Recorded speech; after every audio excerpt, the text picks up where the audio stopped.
Amis algériens et algériennes, très heureuse de vous retrouver dans ce numéro du débat pour ma première expérience sur Canal 22. Le mardi 5 juillet a été le rendez-vous du plus grand défilé militaire de l'Algérie que l'Algérie n'ait jamais organisé. L'événement a nécessité des semaines de préparation. Il s'agit d'un important exposé des capacités de chaque corps d'armée, un défilé militaire de taille, des démonstrations de grande puissance, à l'image de grandes puissances militaires dans le monde. C'est comme ça que l'Algérie a célébré ses 60 ans d'indépendance. Le 5 juillet marque la fin d'une période coloniale qui aura duré 132 ans en Algérie. L'indépendance a été fêtée en 2022, cette année, sur fond de répression, de colère sociale. Ce sera le thème qui va dominer ce numéro. Et pour discuter de ce sujet, j'ai le plaisir d'avoir à l'antenne Maître Majid Hachour, avocat militant politique. Nous aurons également Zaki Hennaj, défenseur des droits humains, à l'antenne qui va nous rejoindre par téléphone. Et professeur Nourdine Aousset qui sera au plateau. Majid Hachour, bonjour.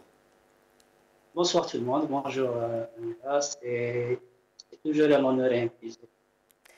Merci beaucoup d'avoir... Merci pour l'invitation. Merci à vous. Merci beaucoup d'avoir accepté de participer avec moi sur Canal 22. Comme attendu, le président Abdelmadjid Tebboune a décrété des mesures de grâce présidentielles et cette fois-ci, elle concernera les détenus poursuivis pour des faits d'attroupement. Est-ce que cela entend les détenus du Hirak, Majid Hachour? Il y a deux niveaux. En fait, il y a deux niveaux de lecture. Bon, premier niveau, la mesure de clémence et de grâce qui est du ressort du président de la République. Et bon, dans quel sens? Dans le sens où elle vient colmater un peu le dysfonctionnement de notre justice. Notre justice est malade de sa dépendance, malade de ses dysfonctions multiples, malade des interventions des uns et des autres. C'est une bonne chose. Si c'est dans ce sens, c'est une bonne chose. On dit que vaut mieux qu'il y ait 1000 criminels dehors qu'un seul innocent en prison. Ça, c'est une lecture, si on posait ça dans un sens positif. Le deuxième niveau, c'est que on a eu à faire un communiqué hier, un communiqué qui parle de pas moins de 14 914 détenus qui seront libérés. J'ai dit bien 14 914 détenus, c'est pas rien, et c'est déjà ça. Mais le problème où il est? Le problème concerne justement cette frange du Hirak. La frange qui a été incarcérée dans le cadre du Hirak, attroupement, atteinte à l'unité nationale, atteinte à l'intérêt national, de fausses accusations, de faux dossiers, de juste alibi à arrestation. Le problème est que le communiqué n'est pas assez précis les concernant. Ils disent que voilà, il y aura aussi un élargissement des gens qui ont commis les délits d'attroupement et autres. D'abord, attroupement et autres, on ne sait pas. Hein. Deux, le communiqué n'est pas direct. Il aurait pu dire ou ils auraient pu annoncer que les gens du Hirak ou les gens qui sont rendus coupables de faits d'attroupement, etc., seront aussi libérés. Mais là, il n'y a rien. Deux, troisième point, c'est que il y a une chose. Quand il y a grâce, je dis bien les deux ressorts du président de la République, vu la Constitution. OK. Mais le problème qui se pose, c'est que est-ce qu'ils vont élargir les gens qui n'ont pas vu encore le délibéré de leurs affaires? Il y a eu des gens, par exemple, qui ont eu audience le 3 juillet. Leur audience est renvoyée au 20 juillet. Est-ce qu'il y aura élargissement de ces gens-là? Il y a eu des gens dont leurs affaires ont été plaidées et renvoyées en délibéré pour la semaine prochaine, qui pour la semaine d'après. Est-ce que ces gens-là seront élargis? il y a des gens qui sont en pleine instruction. Est-ce que ces gens-là seront élargis dans le cadre de leur ancien mécanisme de liberté provisoire? Tout cela n'a pas été rendu clair dans le communiqué, ce qui fait que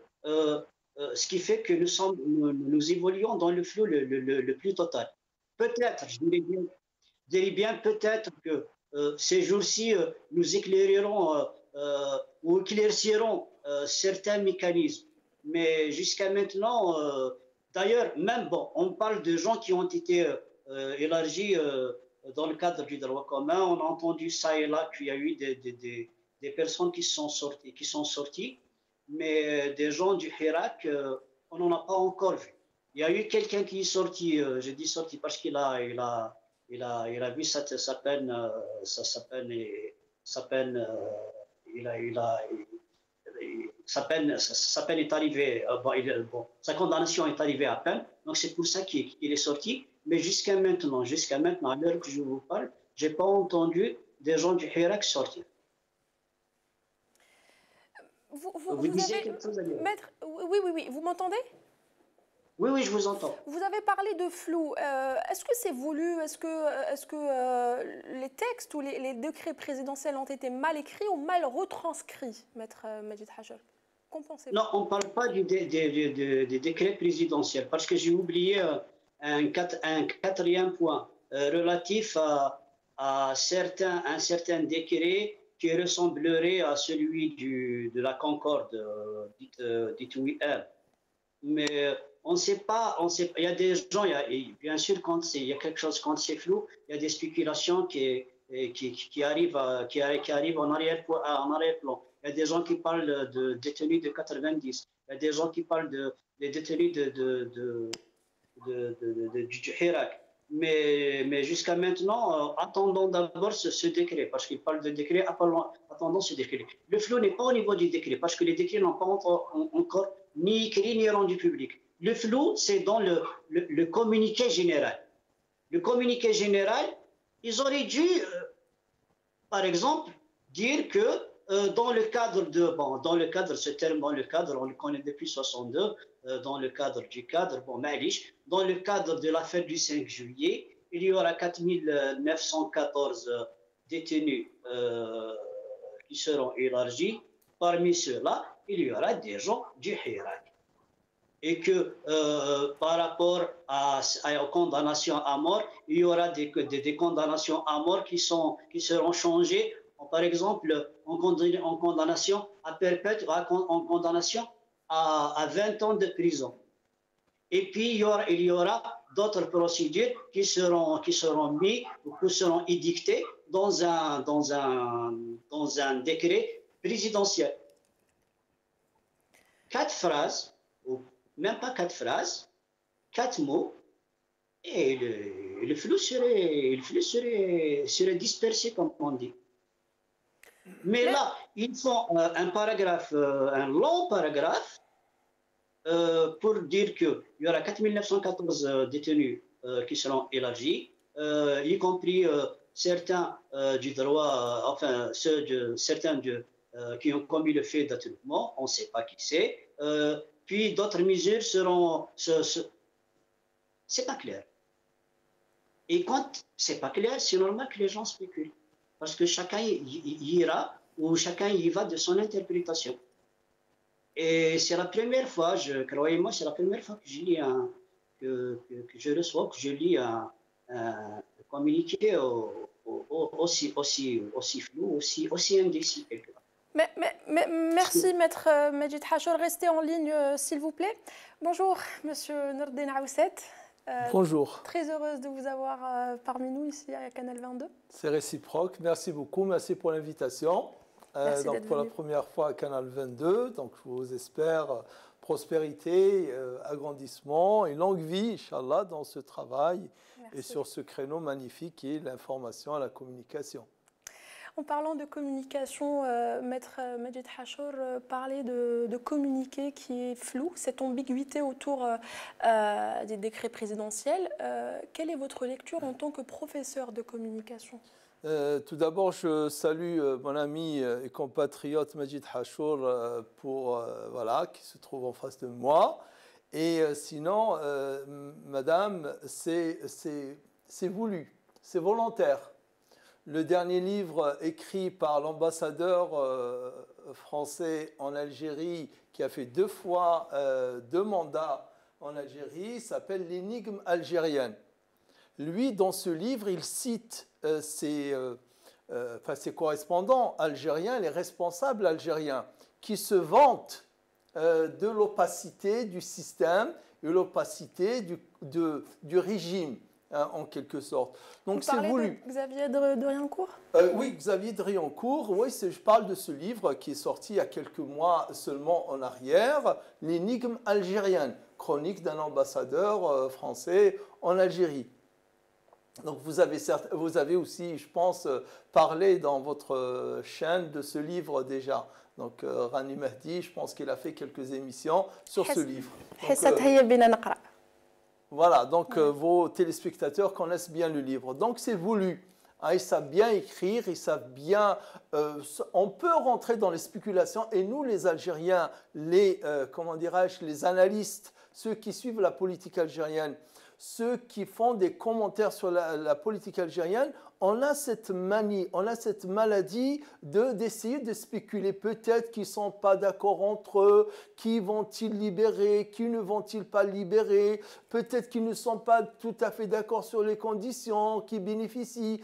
Mais ce n'est pas cela, c'est le système qui est fait comme ça malheureusement. C'est le système qui est fait comme ça. La seule chose que je noterai positive, je pense, c'est le chiffre. Pour une fois, on nous donne un chiffre à l'unité près. 14 914, j'étais heureux. Je vous assure, madame, que j'étais au moins, j'ai dit au moins pour une fois, on a un chiffre, c'est qu'ils savent que ce n'est pas seulement 10 000 et quelques, 15 000 et quelques, 13 000 et quelques, qui est dégradant, qui est aussi irrespectueux pour la dignité humaine, parce que ce ne sont pas des numéros, ce ne sont pas des chiffres, ce sont des personnes qui souffrent. Pour certaines qui souffrent depuis des dizaines d'années, notamment les détenus qui ont été jugés par des cours spéciales sans aucune norme, sans aucun respect d'aucune norme de justice. Donc, ma communication, c'est ça. Je dirais que c'est fait exprès. C'est le système. Vous dites que c'est fait exprès et que... Quel est le message derrière cette ambiguïté, selon vous? Si c'est fait exprès, il y a sûrement un message et un objectif derrière. Le message, c'est le système totalitaire, madame. Le système totalitaire, ça veut dire... le régime algérien, il est totalement... Il est totalitaire, c'est lui qui décide. Je décide d'emprisonner qui je veux... Et je décide de libérer qui je veux, de la manière que je veux, au moment où je veux, sans informer les parents, sans informer les proches. Et vous savez, j'ai appris qu'il y a des familles qui dorment depuis 3 jours devant certaines maisons d'arrêt, oui, espérant que c'est inhumain. C'est inhumain. Je ne parle même pas de démocratie, de respect de la bonne gouvernance, de le respect de la dignité de ces personnes-là, autant ceux qui sont emprisonnés que leurs familles. Mais c'est inhumain de laisser comme ça des familles pendant 3 jours dans l'attente, dans l'indécision, dans le flou, comme disait Maître Hachour. Ils ne savent même pas qui va être libéré, qui ne le sera pas. Ce n'est pas normal. C'est pas normal. Merci, je redonne la parole à Maître Majid Hachour. Êtes-vous en ligne, Maître? Oui, toujours. Je suis en train de vous suivre. Grâce présidentielle... Grâce... Je n'ai pas l'arrière-plan, donc je ne vois pas ce qui se passe sur le plateau. Vous nous entendez? Oui, je vous entends. C'est l'essentiel, c'est l'essentiel. Grâce présidentielle veut dire pardon, mais est-ce que les détenus d'opinion, les détenus du Hirak, je précise, méritent amnistie? Bon, si vous m'aviez posé la question, est-ce que cette initiative est bonne, ben, je vous dirais que c'est une bonne initiative, mais la meilleure initiative, c'est d'arrêter les poursuites. carrément d'arrêter les poursuites. Parce que le problème qui se pose, c'est que en amont, on interdit l'expression, on interdit la parole, on interdit les libertés. On vise, on met tous les vices sur la liberté d'expression, sur la liberté de manifestation, sur la liberté des réunions. On met des vices supplémentaires sur tout ce qui est liberté. Et dès que le peuple bouge, on les met en prison. On les met en prison. Bien sûr, on sait bien que depuis l'initiative, depuis l'étape du mois de juin 2019, où on a procédé ainsi, l'objectif c'était quoi? C'était de détourner le peuple de ses revendications essentielles.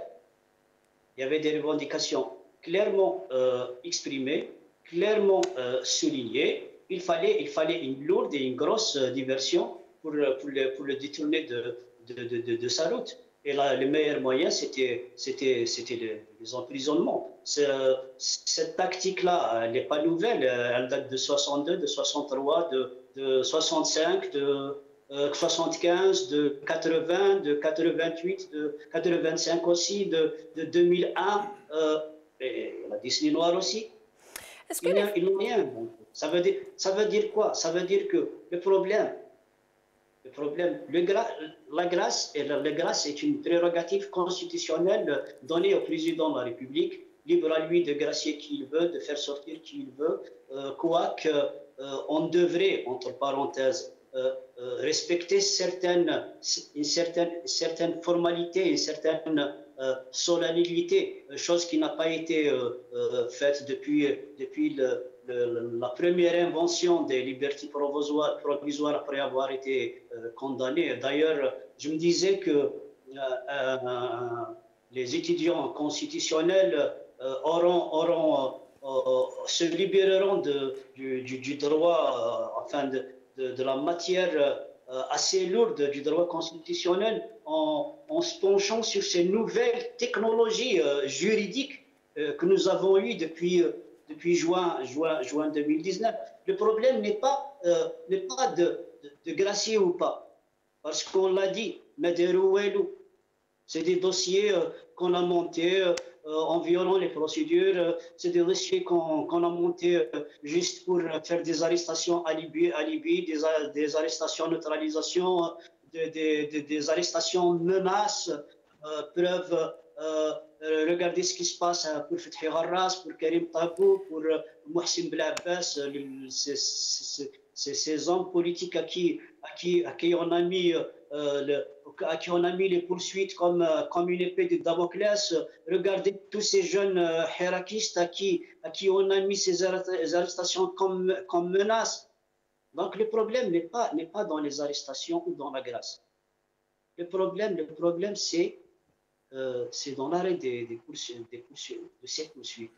Le problème est dans l'ouverture des champs politiques. Le problème est dans l'ouverture des champs médiatiques. Le problème est dans l'aspect de toutes les libertés et toutes les libertés. Parce que s'il y avait respect de tout ça, on n'en serait pas à pendre des familles. Parce que là, des familles sont pendantes au niveau des prisons, attendant qui leur fille, qui leur fils, qui leur père, qui leur mère de sortir. On a au moins des statistiques précises, Maître Majid Hachar. Merci beaucoup de votre participation. Merci à vous. Nordin Aousset, pardon. Beaucoup d'espoir et d'attente à l'occasion de cette célébration et au-delà des spectacles et des festivités de ce dernier 5 juillet, son précédent, je dirais. Est-ce que les promesses d'indépendance, je parle de jouissance des libertés et de paix sociale, ont été tenues aujourd'hui? Pas du tout, pas du tout. Moi, je dirais que j'ai été très déçu, en même temps, et aussi très interloqué et blessé par les festivités. Ce sont des festivités qui sont loin de me réjouir, ou bien loin d'être réjouissantes, tant c'est la première fois les slogans militaristes, les slogans de l'ANP écrasent tout. C'est l'Algérie qui fête l'indépendance, ce n'est pas l'ANP. Ce n'est pas l'armée nationale populaire qui fête le 5 juillet. Le 5 juillet n'appartient pas à l'ANP. Encore une fois, Tebboune, il a créé la journée de l'armée, je crois que c'est le 11 août ou quelque chose de ce genre, qu'ils attendent le 11 août et qu'ils fassent des festivités de ce genre. Mais le 5 juillet, il appartient au peuple algérien. Le 5 juillet, il appartient à 45 millions d'Algériens aujourd'hui. Pourquoi l'avoir marqué totalement, je dis bien totalement, du sceau, des sigles, des signes, des symboles militaires? Pourquoi? Je me pose la question. C'est pour nous dire, vous demandez Doula Madania et nous, ça sera Doula Askaria. C'est un défi, c'est un affront, c'est un affront. Nordin Aoussad, vous avez répondu à une question que je devais poser. Est-ce que le peuple était, malgré la présence, malgré, on a vu qu'il y avait, est-ce que le peuple avait sa place dans ces festivités? Il n'avait pas sa place, il était très peu présent apparemment. Oui, je n'étais pas là-bas, j'étais très chargé, je n'ai pas regardé, mais le peu d'écho que j'ai entendu ici et là, le peu d'images que j'ai vues ici et là, le peuple était moins présent. Madame, votre humble serviteur, j'ai 61 ans, j'ai assisté, j'ai participé aux festivités du 1er novembre 1974. J'étais au collège, j'étais en 4e, mon collège, quartier populaire pourtant, Wadou Chayah, a été choisi avec le lycée Omar Rassim, les filles du lycée Omar Rassim et les jeunes, les garçons du collège de Wadou Chayah. Donc j'ai participé aux festivités. Racontez-nous un peu ces festivités. Je vous raconte déjà, premier point, on faisait les entraînements, les préparations pendant 2 mois à la foire d'Alger. C'est-à-dire à la foire d'Alger, on ne gênait personne. On ne gênait personne, on faisait les entraînements comme si on était sur l'avenue de la route montagnère, sur la Sablette. On n'a jamais, je me souviens que la route n'a jamais été fermée.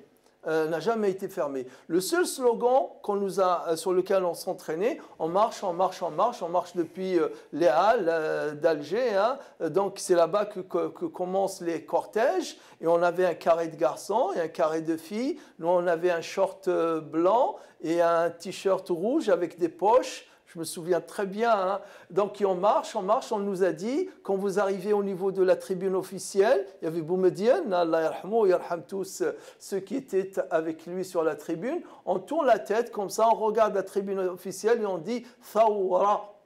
Thawra, c'était le seul slogan.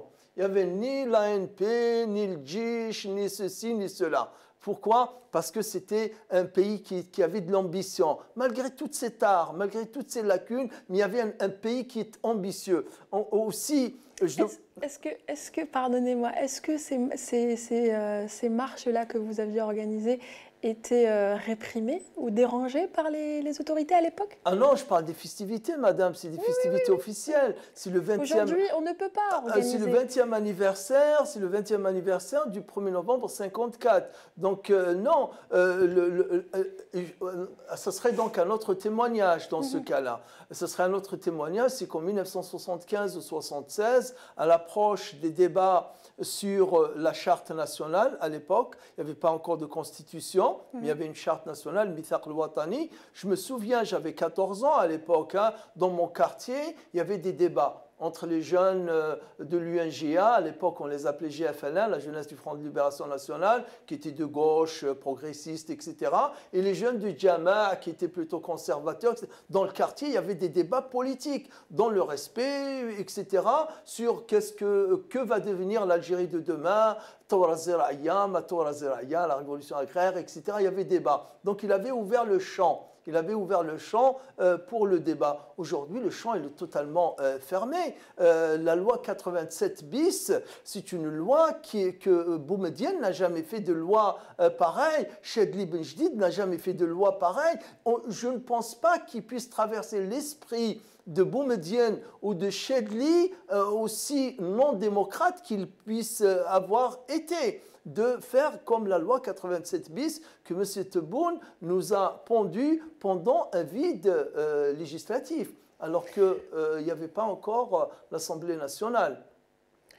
Pour rester dans le sujet d'aujourd'hui... 5 juillet. Non, le sujet d'aujourd'hui, oui, c'est le 5 juillet, c'est les festivités, quels sont les acquis, mais il y a plusieurs volets dans le même sujet. Et j'aimerais aussi rester sur la jeunesse. Avant de vous poser une question, j'aimerais qu'on aille voir une vidéo qui a beaucoup été partagée d'un jeune Algérien, d'un bachelier. Allons-y.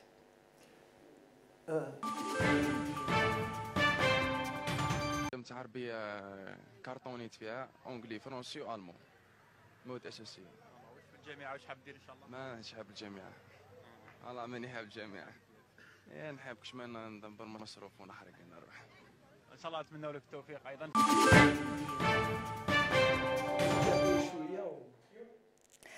Un jeune Algérien qui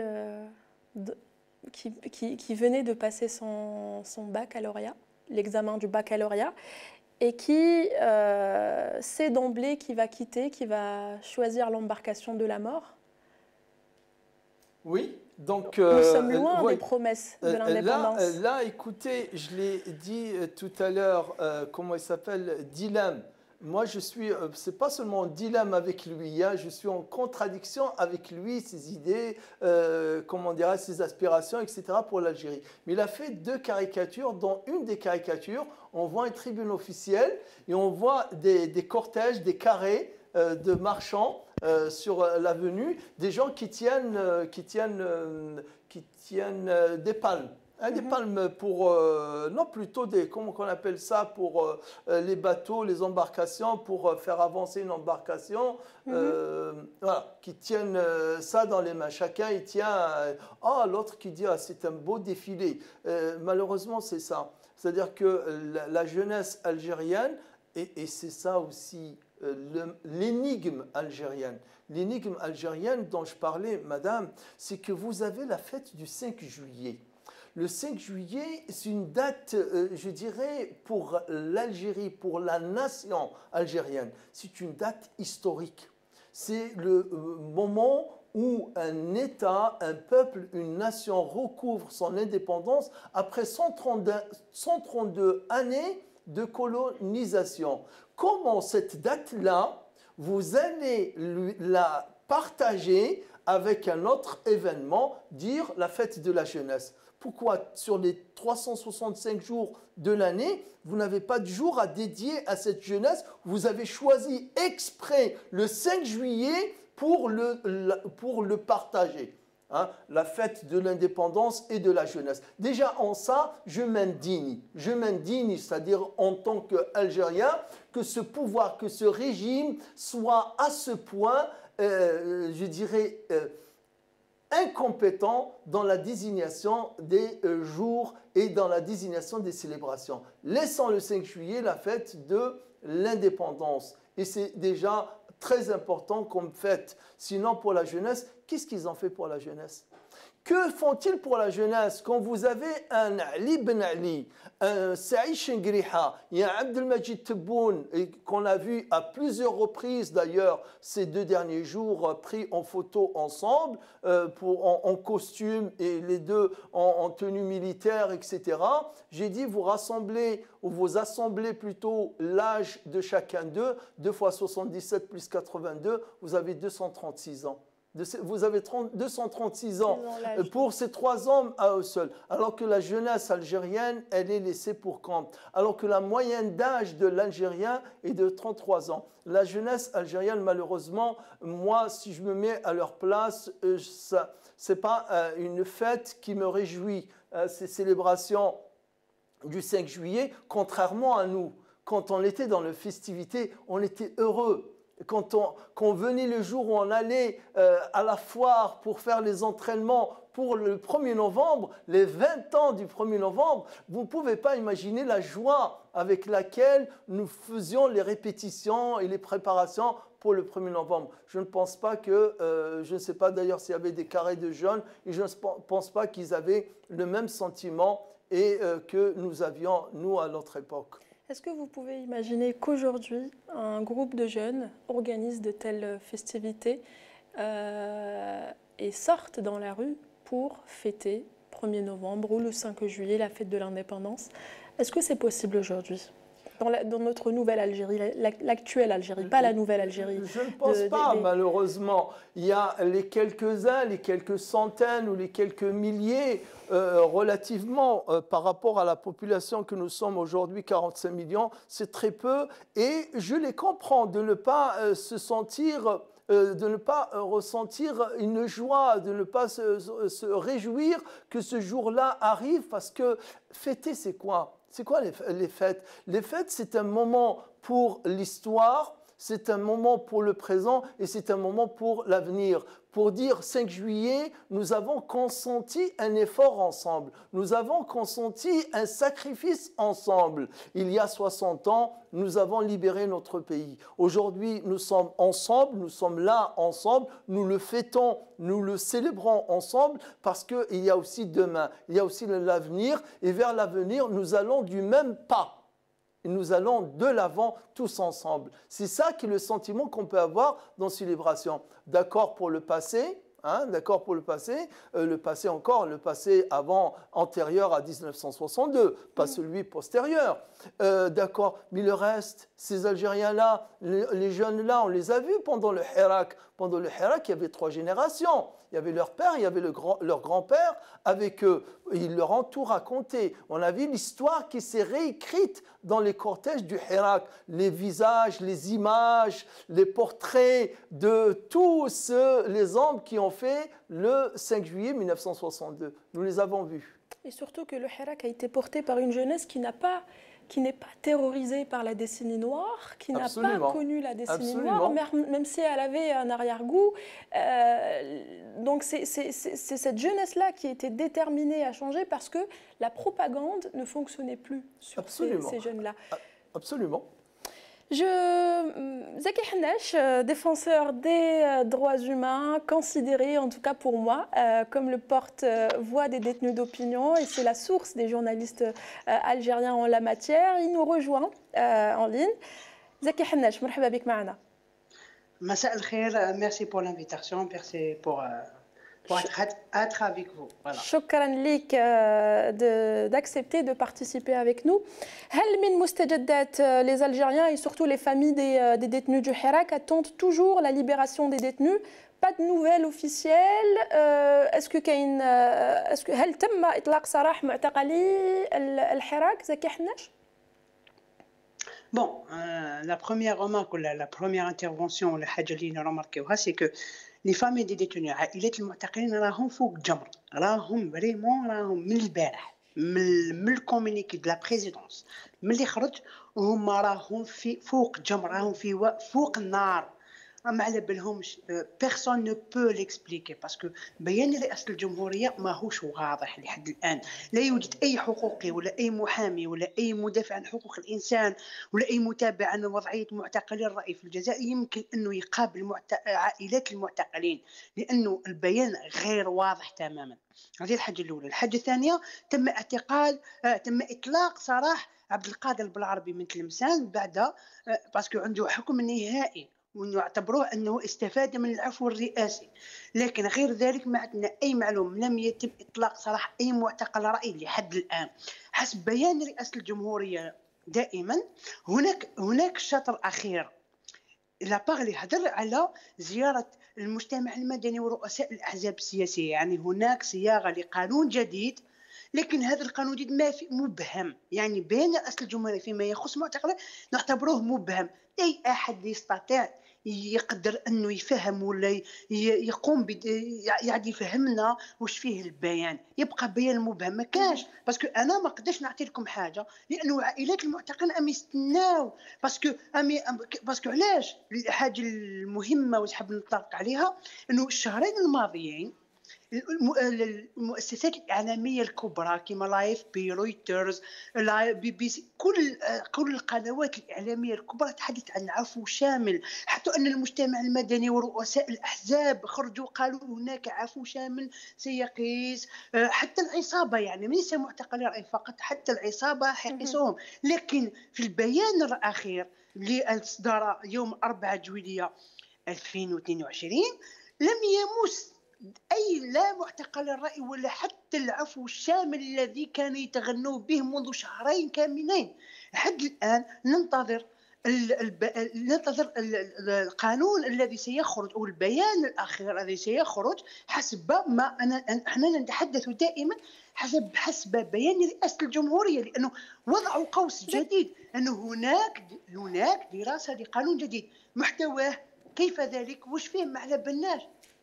زكي حناش يعني نعم، الهدف من السؤال تاعي ماهوش ربما باش نوضحوا محتوى البيان، لانه شفنا انه دائما رسائل النظام دائما تكون مبهمه. حتى ضيفي نور الدين اوساد قال انه دائما يعني كاينه رساله وراء هذه الكتابات وهذه الطريقه المبهمه في الرسائل. لكن ربما هل من اطلاق سراح لو كان معتقل رأي واحد لحد الآن، لأنه نعرفوا أنه الوسائل الإعلامية الجزائرية قليلة لتتابع أخبار معتقلي الرأي، ربما أنت عندك المعلومة، هل من جديد؟ لحد الآن يعني سؤال واضح، لحد الآن هناك معتقل رأي واحد فقط هو عبد القادر بالعربي اللي عنده حكم نهائي، والذي شغل عنده عفو نهائي. الوحيد الذي استفاد من عفو الرئاسي هو عبد القادر بالعربي من ولاية تلمسان. غير ذلك، وإذا حسبنا وإذا قسنا على حسب البيان الرئاسي، لو حسب الشطر الأخير حيث قال أنه المحكوم عليهم نهائيا لا يتعدى بالأكثر، يعني لا يتعدى عدد المستفيدين من عفو الرئاسي أكثر من 40 واحد كأقصى تقدير.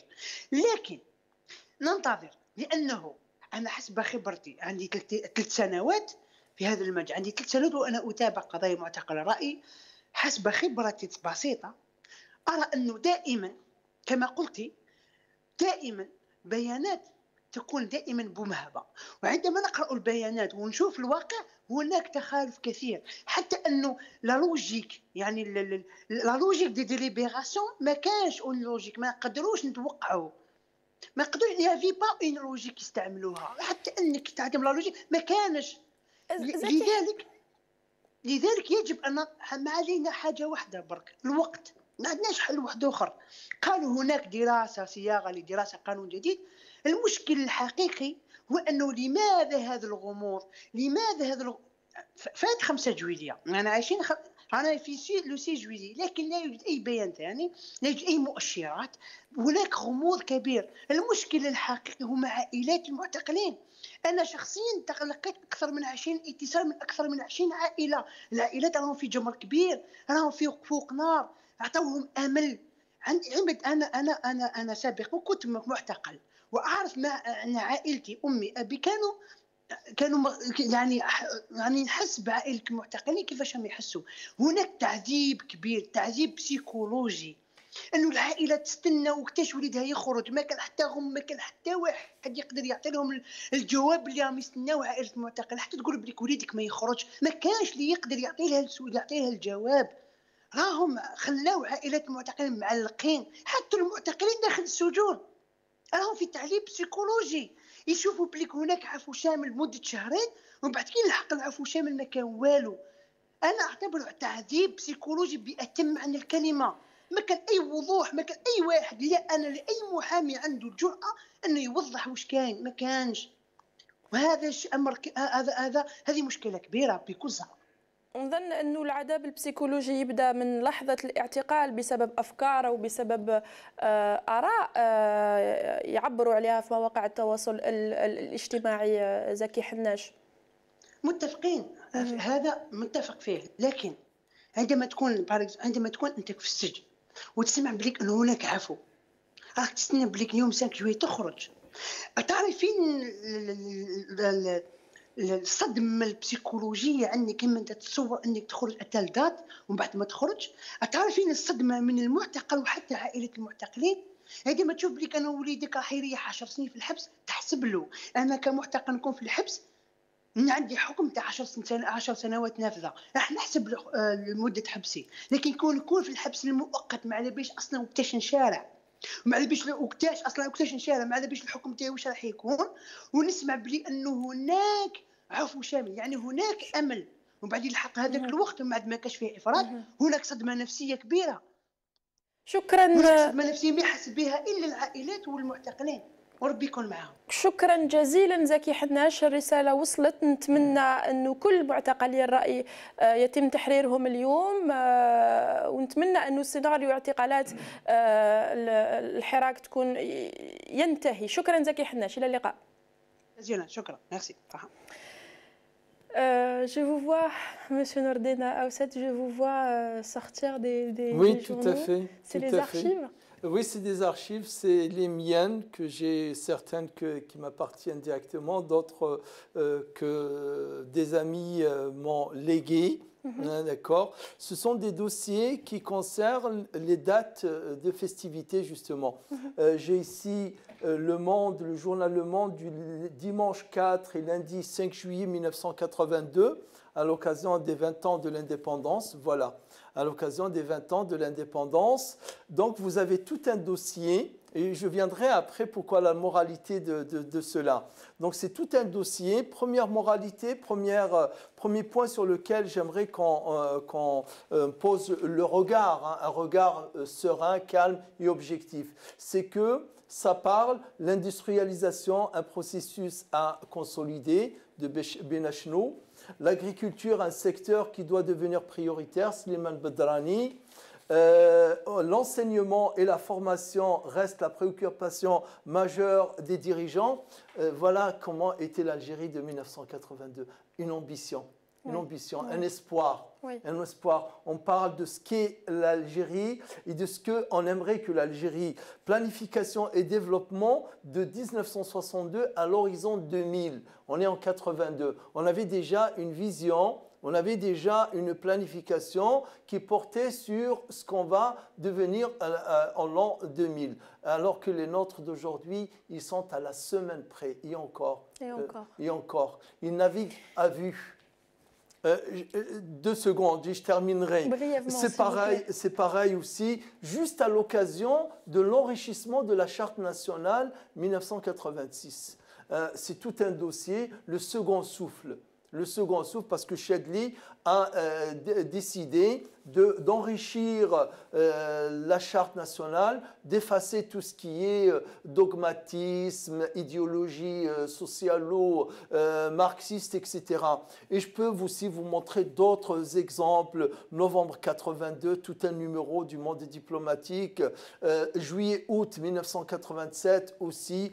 La moralité, la deuxième moralité. La première moralité, c'est le contenu de ces dossiers. La deuxième moralité, c'est qu'hier, je suis passé par les kiosques. Regardez que dit la presse sur l'Algérie. J'ai acheté le journal Le Monde, Le Figaro et l'Humanité. À part le journal L'Humanité qui a consacré 3 pages, le journal Le Monde, à la page 30, il a fait une belle interview, d'ailleurs très enrichissante, d'un Algérien, jeune Algérien, chercheur, constitutionnaliste, professeur à l'UEP, mais sinon rien sur le 5 juillet, rien, que l'interview du chercheur. Et le journal Le Figaro, à la page 15, il parle de ce qui s'est passé le 5 juillet 1962 à Oran. Il revient sur les dépassements de ce jour-là. Rien dans toute la presse. Et voilà, comprendra qui voudra, c'est que l'Algérie ne pèse rien aujourd'hui. L'Algérie, on s'en fiche de ce qu'elle est devenue, on est indifférent à des dates qui, pour l'Algérie, ils ont le branle-bas qui se passe en Algérie, ailleurs, autour de la Méditerranée. C'est comme si rien ne s'est passé. Et c'est dommage. Monsieur Nordena Aouset, je vais rebondir sur votre première moralité. En m'appuyant sur ce qui se dit sur les réseaux sociaux et les internautes algériens. Un exemple, la cérémonie d'ouverture des Jeux méditerranéens, nous avions assisté à une performance artistique jolie. Pourquoi pas tant d'efforts ailleurs dans d'autres domaines? Pardon? Pourquoi pas tant d'efforts, mais dans d'autres domaines? Écoutez, je ne suis pas comment dirais-je, quelqu'un qui cherche de la critique négative, parce qu'avant tout, je suis un universitaire. J'ai fait des travaux de recherche universitaires, et donc je sais comment je dois être objectif dans ma critique. Mais sinon, il n'y a pas tant d'efforts que ça. On a fait des jeux de lumière, ce que j'ai vu, hein, je n'ai pas trop de temps à passer pour eux, mais on a fait des jeux de lumière. Les jeux de lumière dans le plus petit village, la plus petite ville de France. vous avez des jeux de lumière qui durent autant sinon plus. Allez au Pont du Ce Gard. n'est pas le cas en Algérie. Allez au Pont du Gard. Allez, je ne sais pas, à Avignon ou allez en Bretagne. Ce n'est pas le cas en Oui, Algérie. Ce n'est pas le cas en Il y a des Algérie. villages où il n'y a pas d'électricité en 2022, oui, monsieur Nordel. Oui, écoutez, madame, si c'était des dépenses, si c'était des dépenses avec une vision, avec des dépenses qui seraient des investissements. Parce que investir dans la sublimation d'une nation, c'est pas de trop. Même si on dépense des millions et des dizaines, c'est pas de trop parce que ça donne une fierté, ça donne de l'espoir à un pays. Mais on sait que c'est de la propagande, malheureusement. Ce ne sont là que des festivités pour dire, écoutez, ce dont nous sommes capables. Si le citoyen, si l'Algérien et l'Algérienne, il se réjouit pendant 2-3 heures face à un spectacle magnifique et que le lendemain, il a des problèmes pour les plus petites courses de son quotidien, acheter son litre d'huile, acheter son kilo de pommes de terre, acheter son sachet de lait, je pense que ça efface toute la réjouissance et ça efface tout, je dirais, le moment de bonheur et de joie qu'il aura passé la veille.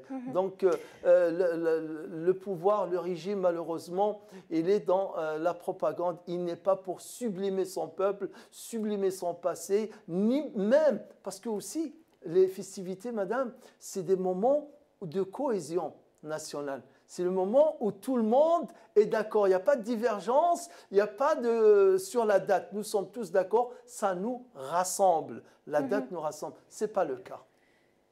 La deuxième moralité, votre deuxième moralité m'a donné la perche vers une question. Ce sera la dernière question de cet épisode très riche.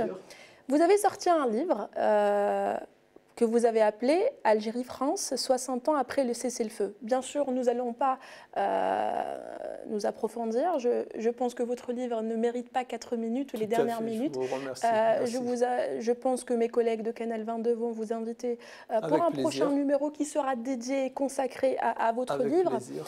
Comme moi, j'aime, comme tous les journalistes, on aime bien lire entre les lignes. Et vous avez écrit « L'impossible divorce ». Pourtant nécessaire. Tout à fait. Pourquoi impossible divorce, impossible pour l'instant parce qu'il n'y a pas de volonté de part et d'autre. Ce n'est pas que d'une part, même si c'est davantage du côté algérien, mais même du côté français, il n'y a pas de véritable volonté de tourner la page de la colonisation.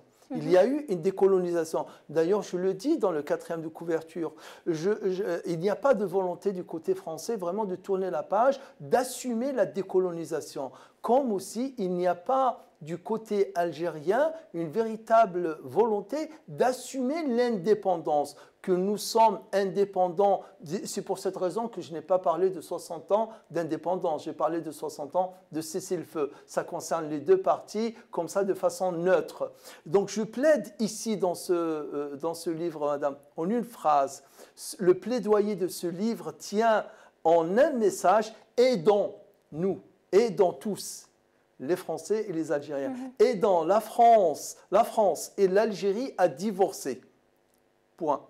Leur réconciliation véritable est à ce prix. Leur réconciliation véritable tient à ce prix. Pour qu'il y ait des relations saines, pour qu'il y ait des relations paisibles, pour qu'il y ait des relations d'égal à égal et respectueuses entre l'Algérie et la France, il faut qu'on nous passions par un divorce réel. Et le divorce, c'est quoi? C'est que la France, vis-à-vis d'elle-même, elle se réconcilie avec elle-même. Elle se réconcilie avec ses valeurs, ses principes, sa mémoire, son histoire, notamment la mémoire et l'histoire commune avec l'Algérie. Et l'Algérie aussi doit se réconcilier avec elle-même.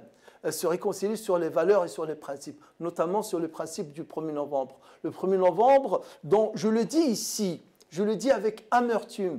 On pose la question aux Algériens aujourd'hui, qui commente? Ils vous diront que c'est la France qui commente.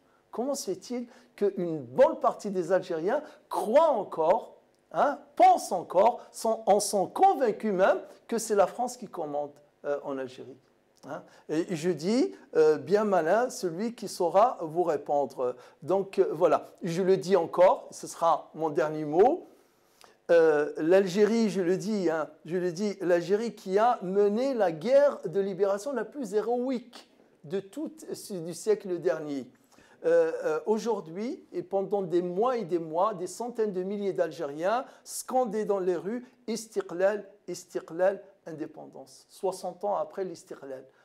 D'entendre des centaines de milliers scander Istiqlal, c'est qu'il y a quelque chose qui ne va pas. Oui, merci beaucoup Nordin. C'est un plaisir de vous avoir parmi nous. Également, je vous invite tous, chers amis algériens et algériennes, à lire le livre de Nordin Aousset. Merci de nous avoir suivis.